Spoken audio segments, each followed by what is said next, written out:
recommendations with respect to the Arrive Can app. The good news is most of these recommendations have already been implemented. We're going to continue to do this as long as possible. The Honourable Member for Regina Capel. The cost of Arrive Can't did not skyrocket all at once. The government needed votes to finance this corrupted app. And the Bloc leader came to his rescue to give him his vote, not just twice, 8 times. The Bloc continued to vote millions extra for Arrive Can, and it cost a lot to vote Bloc. Like the Bloc leader said, we're not going to look at everything the government has spent in detail. What is the point of voting Bloc?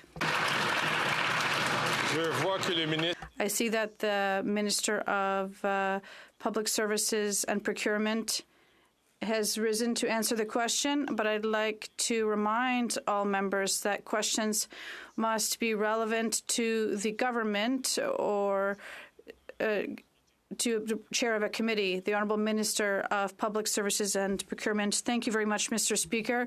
And I do feel rather unable to answer the question appropriately because they are for the Bloc. And I hope that colleague and the leader of the Conservative Party know who they can ask these questions to.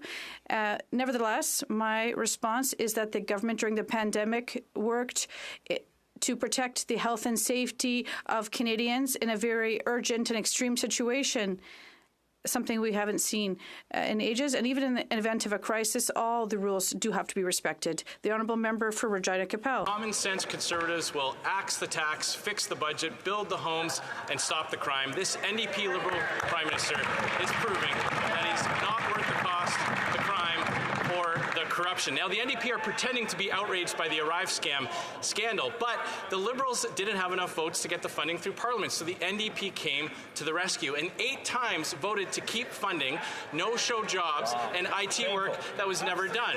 Common sense Conservatives voted no. Had the NDP and Bloc done the same, Arrive scam would never have happened. So does the NDP Liberal coalition deal require the NDP to fund Liberal corruption?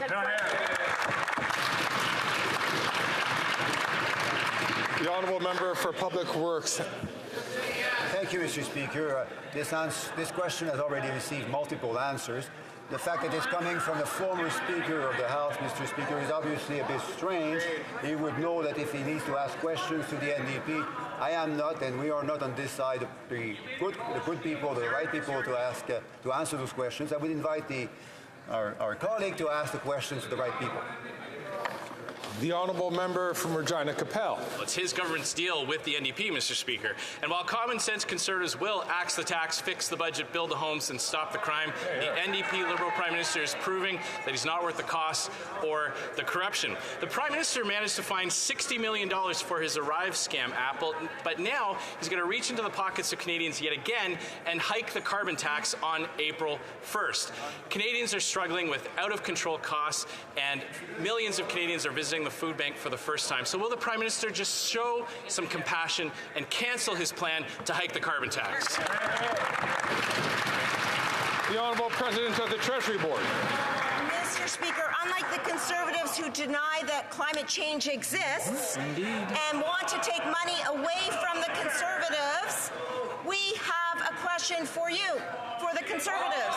In particular, what are they going to cut? Are they going to cut $1,100 from Ontario families, $1,800 from Alberta families, $1,200 from Manitoba families?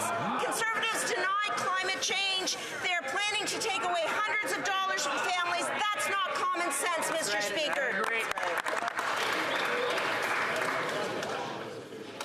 The Honourable Member from Regina Capel. Conservatives are going to axe the tax and not take the money out of Canadians' pockets in the first place, Mr. Speaker.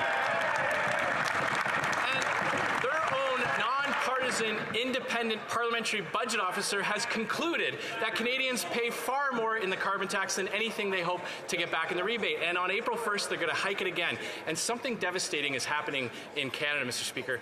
People are starting networks on social media to coordinate efforts to go dumpster diving. There's actually one in Toronto, Mr. Speaker, and the founder said the most common answer we get to the question of why do you want to join this network is too broke to afford food. Why are they hiking the carbon tax, Mr. Speaker? The Honourable President of the Treasury Board. Mr. Speaker, note that the opposition does not rebut the claim that they deny that climate change exists. Note that they are not standing up for future generations of Canadians by protecting sustainability and acting on climate change. But I want to say, Mr. Speaker, the inflation numbers have come down below 3%. Yes. Our government is continuing to put money back in the pockets of Canadians, and we will be there for Canadians, offering supports to the most vulnerable Canadians while the Conservatives vote against every single time. The Honourable Member for La Prairie. Those who were worried about the love affair between the Liberals and the NDP can rest assured it will continue until 2025. Weddings are expensive, no question about it. But above all, it's all about pleasing Quebecers, not Quebecers' priorities. Quebecers didn't ask for daycare. We already have them. Quebecers didn't ask for federal dental coverage. We already have that. Quebecers didn't ask for drug coverage. We already have that too. How much more is it going to cost us to insure our two lovebirds for programs that aren't even Quebec's priorities? The Honourable Minister of Innovation. Mr. Speaker, better off if Quebec has been a leader in social coverage. Yes, we've taken inspiration for health cares from Quebec, and in terms of dental care, yes, we've taken inspiration from Quebec every time we take initiatives that will bring Canada to have more services for Canadians. And Mr. Speaker, what surprises me when I hear the Bloc this morning is not to talk about investment, or like the one in Laval this week. Canada will have the most modern factory here in Quebec, and we are concerned about the safety and security of Canadians. The Honourable Member for La Prairie. If only Liberal NDP health insurance improved health care. But a year since the forced agreement on health transfers, not a penny has been paid to Quebec because Ottawa is imposing its conditions. 11 months since Quebec demanded the right to opt out of federal dental coverage, and still nothing.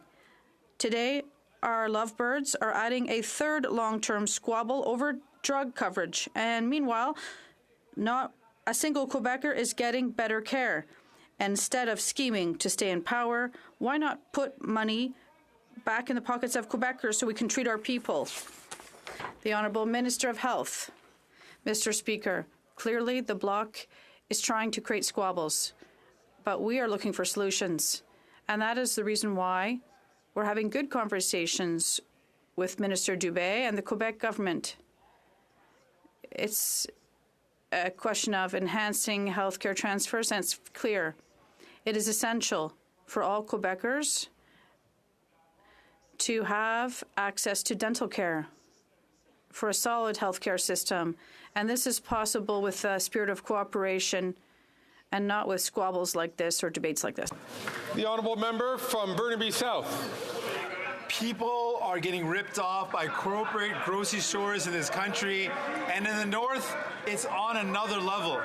1 liter of olive oil costs $36. Now, the federal government subsidizes corporations working in the north with a program called Nutrition North. The Nutrition North gives millions of dollars of subsidies to these companies. These companies take a third of it and don't pass it on to consumers. So will the Liberal government reform Nutrition North so the benefit goes to the people, not to the CEOs of corporations working in the north? Hear, hear. The Honourable Minister for Northern Affairs. Thank you, Mr. Speaker, and I thank the member for that very important question.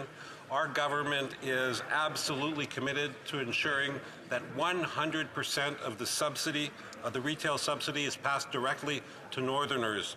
We know that prices are too high in the north, and we have worked, we'll continue to work with territorial governments, with Indigenous partners, and more importantly, people who live in the north and the Arctic to make progress. Progress has been made, but there's a lot of work to do. Hear, hear. The Honourable Member for Burnaby South. Program is an abject failure. Right. Clearly, big grocery in the north are ripping people off, and the government, through its subsidies, is giving money to these companies. And these companies, instead of helping people, are giving big gifts to CEOs and big grocery chains. So my question is simple. When will the Liberal government solve this program, fix it, so it's helpful for people and not CEOs? The Honourable Minister. Thank you. I'd like to thank the member for his question. Our government is committed to make sure that 100% of subsidies will go directly to citizens of the North.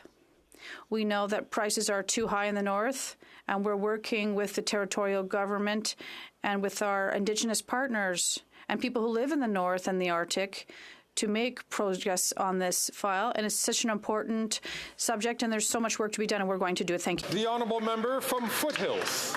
After 8 years, this Liberal NDP Prime Minister is not worth the crime, the corruption, or the cost. Common sense Conservatives will axe the tax because the NDP Liberal Carbon Tax Coalition has failed. They have not hit a single emissions target. But do you know who has succeeded? Farmers. According to the Global Institute for Food Security, the carbon footprint for wheat grown in Saskatchewan is 67% lower than the rest of the world. So why is the Prime Minister punishing Canadian farmers for this incredible accomplishment? Instead of blaming farmers for his carbon tax failures, will he not axe his plan to increase the tax on April 1st? The Honourable Minister for Agriculture and Agri-Food. Thank you very much, Mr. Speaker. And being a farmer, I fully understand the importance and the effect of climate change, Mr. Speaker. And we understand how important it is to take care of the land. That is why we as a government have invested $1.5 million to help farmers and processors reduce their environmental footprint and stay on the cutting edge. We will continue to fight climate change and work with farmers and ranchers right across this country, Mr. Speaker. The Honourable Member from Foothills. The fact is, farmers are succeeding where the Liberal NDP Carbon Tax Coalition is failing. And what is farmers' reward for this? A 23% increase in the carbon tax on April 1st. Common sense Conservatives will axe the tax and reward farmers for those accomplishments. Did you know that wheat grown in Canada can travel around the world 3.5 times before it has the same carbon footprint as wheat grown in Europe? Canadian farmers have accomplished this through innovation, not carbon taxes. Will the Liberals finally admit they were wrong, pass 234 unamended, and axe their plan to increase the carbon tax on April 1st? The Honourable Minister for the Environment and Climate Change. Thank you, Mr. Speaker. Just last week, in fact, I was visiting a farmer in Peterborough who is working on regenerative agriculture, but I find it...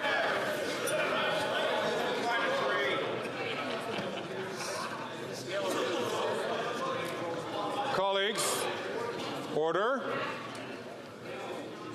The chair is having great difficulty hearing the response from the minister due to other folks taking the floor. I'm also hearing the member who'd asked a question having difficulty even hearing in his earpiece. So I'm going to ask all members, please, to keep it down. The Honourable Minister from the top. Thank you, Mr. Speaker. I do find it quite ironic to be lectured by the Conservative Party on support to farmers when at the end of last year, they voted against On-Farm Climate Action Fund to support sustainable agriculture. They voted against Dairy Innovation and Investment Fund for farmers, Mr. Speaker.